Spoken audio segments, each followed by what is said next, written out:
Father returns to clap his wife and teach his son a lesson who is in a relationship with a guy. Clotilde, a lonely elderly woman, lives by herself in her old, creaky house. She has children, but they all live far away and rarely visit. One of her few connections to the outside world is Lalo, a kind man who often helps her by bringing groceries. Lalo has made it his routine to deliver essentials to Mrs. Clotilde, ensuring she never lacks what she needs. Also, I need that type of delivery partner. On this particular day, Lalo arrives at the house with a bag of groceries, as usual. He calls out to Mrs. Clotilde from outside the door, but she doesn't respond. She's engrossed in watching TV, oblivious to Lalo's calls. Concerned, Lalo decides to step inside the house. Once inside, he notices the TV is on, but the living room is empty. Perplexed, he hears strange noises coming from upstairs. Curiosity and concern compel him to investigate. If I would Lalo, then never care of scary lady. As Lalo climbs the stairs, the noises grow louder, leading him to Mrs. Clotilde's room, only to find Mrs. Clotilde there, angrily shouting at him for intruding.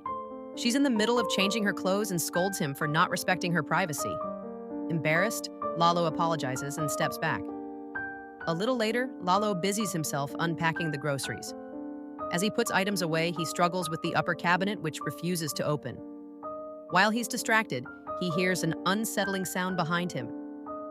Turning around, he spots a shadowy figure standing silently. Assuming it's Mrs. Clotilde, Lalo glances outside the window and sees her in the garden, watering plants. Confused and alarmed, he turns back to find nothing there. Suddenly, an unseen force pushes the table he's standing on, causing him to fall. As I told, I never helped that scary old lady.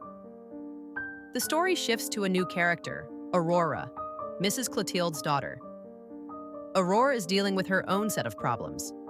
She receives a tense call from her boyfriend, who is upset about their recent argument.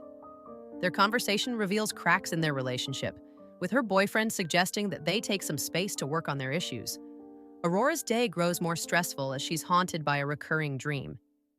In the dream, a voice warns her not to look back, an ominous phrase that resonates with the movie's title, "Don't Look Back." One night, Aurora wakes up from this nightmare, shaken. Just as she tries to gather herself, her brother Martin calls. The siblings, born just 4 minutes apart, share a unique bond but haven't seen each other in a while. Martin tells Aurora that their mother's health is deteriorating and urges her to come home. Worried, Aurora agrees and begins her journey to their childhood home. Upon arriving, Aurora knocks on the door. To her surprise, Martin appears behind her and calls her name. Remembering the eerie warning from her dream, Aurora hesitates to turn around. Only when Martin touches her shoulder does she finally look back and embrace him.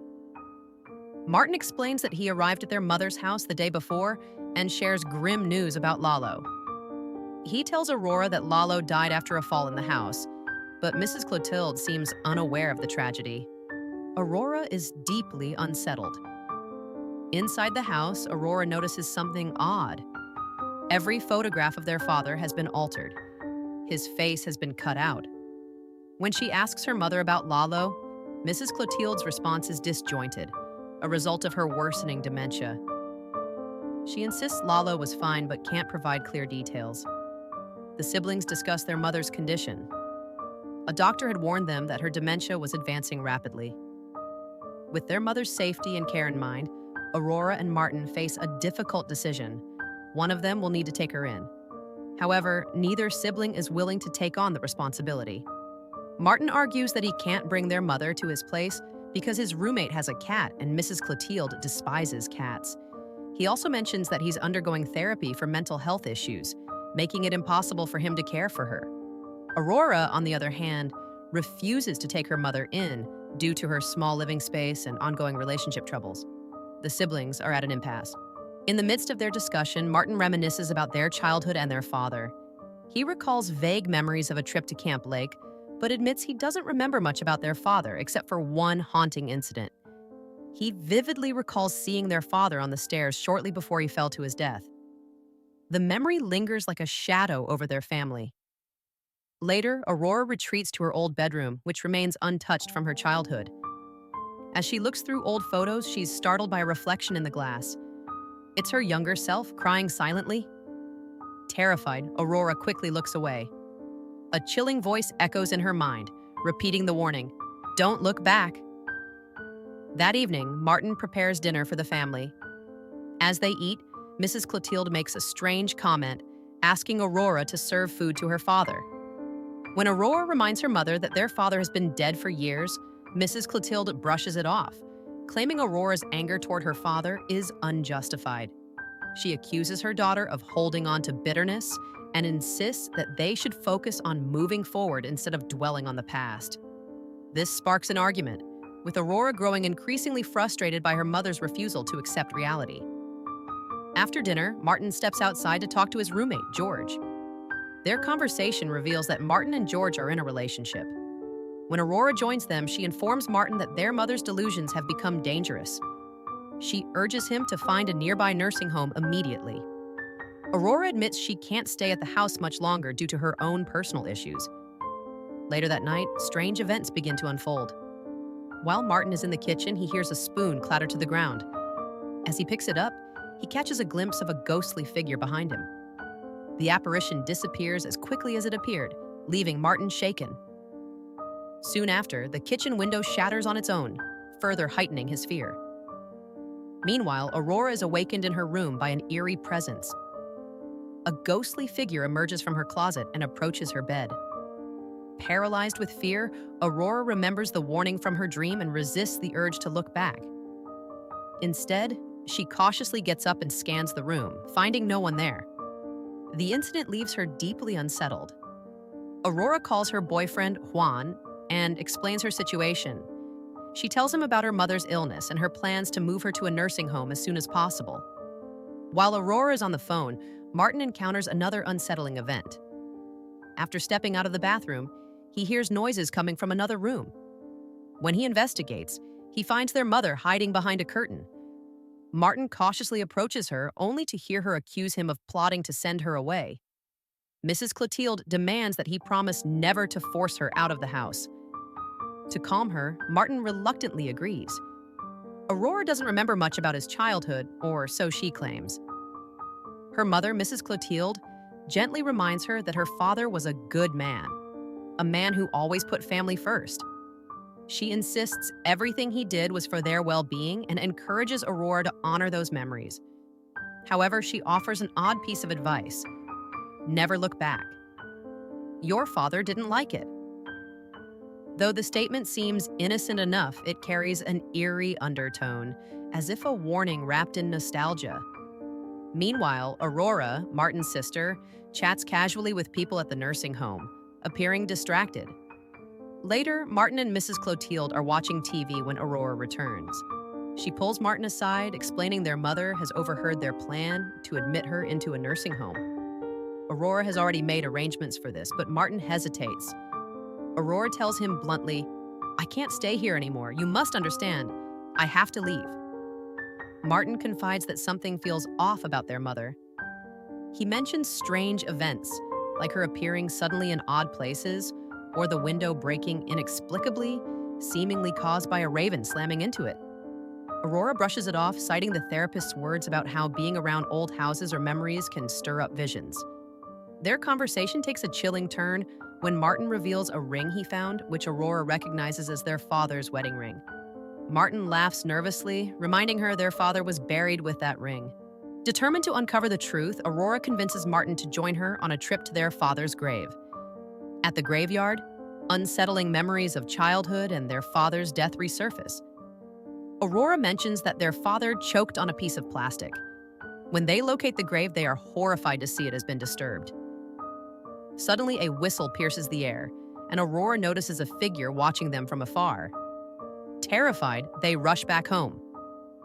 Once home, Martin insists their mother couldn't have done this, but admits her behavior has been odd. He recalls how, as a child, he couldn't turn back to help his father during the choking incident because of the family rule, never look back.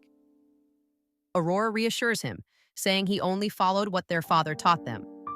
Later, Aurora confronts their mother about the ring. Mrs. Clotilde grows irritated, but eventually claims their father helped her retrieve the ring and that it allows him to stay close to them. That same night, Martin spots his father's old uniform hanging outside the house, complete with the whistle they heard in the graveyard. Aurora, frustrated, retreats to her room and calls her boyfriend Juan. He's furious she hasn't returned home, complaining about their unresolved issues. The argument dredges up painful memories for Aurora of her abusive father. It's clear she's in another toxic relationship.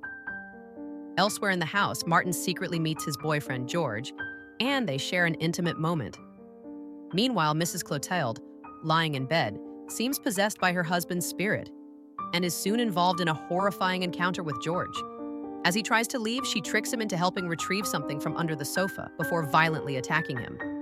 The scene reveals that Mrs. Clotilde is fully under her husband's control. George attempts to escape but meets a gruesome end at her hands.